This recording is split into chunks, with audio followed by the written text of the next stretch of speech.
Hello friends, আমরা যে Bluetooth স্পিকারগুলো ব্যবহার করি ম্যাক্সিমামই সেগুলোতে টাইপ বি চার্জিং বেস থাকে, আর সেগুলি খুব সহজেই ভেঙে যায় বা নষ্ট হয়ে যায় ঠিক এই রকমভাবে। তো এটা যদি সঠিকভাবে রিপ্লেস করা যায় তাহলে এইভাবে নষ্ট বা ভেঙে যাওয়ার সম্ভাবনা খুবই কম থাকে। এখানে যেটা দেখতে পাচ্ছি এটাতে দেখে বোঝা যাচ্ছে যে এটি একবার চেঞ্জ করা হয়েছে বা রিপ্লেস করা হয়েছে। এই বেসটা অলরেডি বোর্ড থেকে উঠে আছে, হাত দিয়ে নাড়া দিলে নড়ছে। আমি এটাকে তুলে নতুন একটি বেস সঠিকভাবে বসানোর চেষ্টা করব, আর তার আগে এই বেসটাকে আমাকে হটগানের মাধ্যমে তুলে নিতে হবে। তো চলুন আমি ফটাফট হটগান দিয়ে এটাকে তুলে নিই।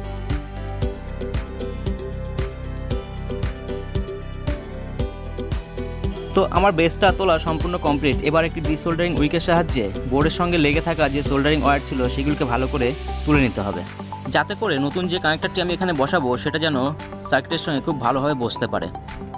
এবার কিছুটা থিনার বা পেট্রোল একটি ব্রাশের সাহায্যে ভালো করে জায়গাটা ক্লিন করে নিতে হবে, যাতে করে যে নোংরাগুলো লেগে আছে সার্কিটের সঙ্গে সেগুলো পরিষ্কার হয়ে যায়। এবার আমি একটি কানেক্টর নেব, আর আমার হাতে যে কানেক্টরটা দেখছেন এটা জিও ফোনে লাগে। তো কানেক্টরের যে দুটি লেগ কানেক্টরের ঠিক মাঝখানে থাকে সেই দুটি লেগ নোজ প্লায়ারের সাহায্যে প্রথমে সোজা করে তারপর নিচের দিকে টেনে বাঁকা করে নিতে হবে, যাতে লেগ দুটি আগের তুলনায় কিছুটা বড় হয়।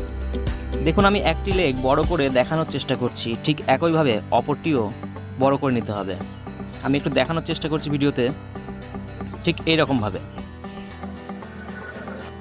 মাঝের কানেক্টর দুটি বড় করার কাজ কমপ্লিট। এবার কানেক্টরের যে দুটি লেগ পেছনের দিকে রয়েছে সেইগুলিকে একটি ওয়্যার কাটারের সাহায্যে কেটে নিতে হবে, না হলে বোর্ডে বেসটি সেট করা যাবে না। কাটা কমপ্লিট হলে কোনো কিছুর সাহায্যে পেছনের পার্টটিকে চেপে বসিয়ে দিতে হবে, তাহলে কানেকশানগুলি সোল্ডারিং করতে বেশ সুবিধা হবে। কানেক্টরটিতে একটু পেস্ট লাগিয়ে নেব, তারপরে সোল্ডারিং ওয়্যার লাগিয়ে নেব।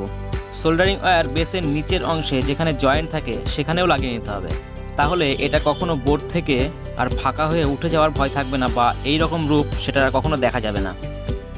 বোর্ডের যে অংশে কানেক্টরের দুটি ছোট ছোট ছিদ্র আছে সেখানে ভালোভাবে বেসটিকে বসিয়ে দিতে হবে, তাহলে বোর্ডের উল্টো দিক দিয়ে বেসের লেগ দুটি বেরিয়ে আসবে।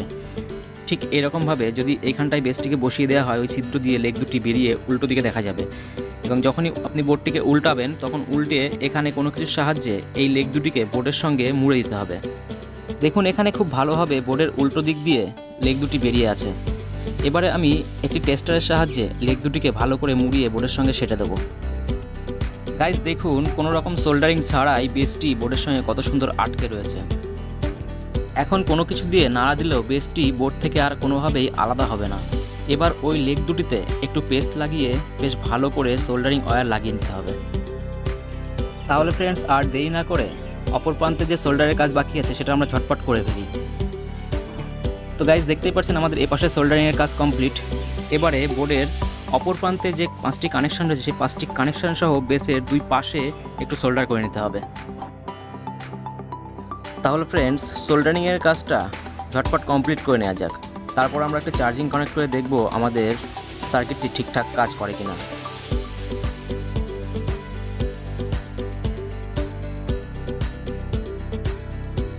তো ফ্রেন্ডস আমাদের সোল্ডারিংয়ের কাজ কমপ্লিট। এবার আমরা চেক করে দেখব সব ঠিকঠাক আছে কিনা। তো চলুন দেখে নেওয়া যাক।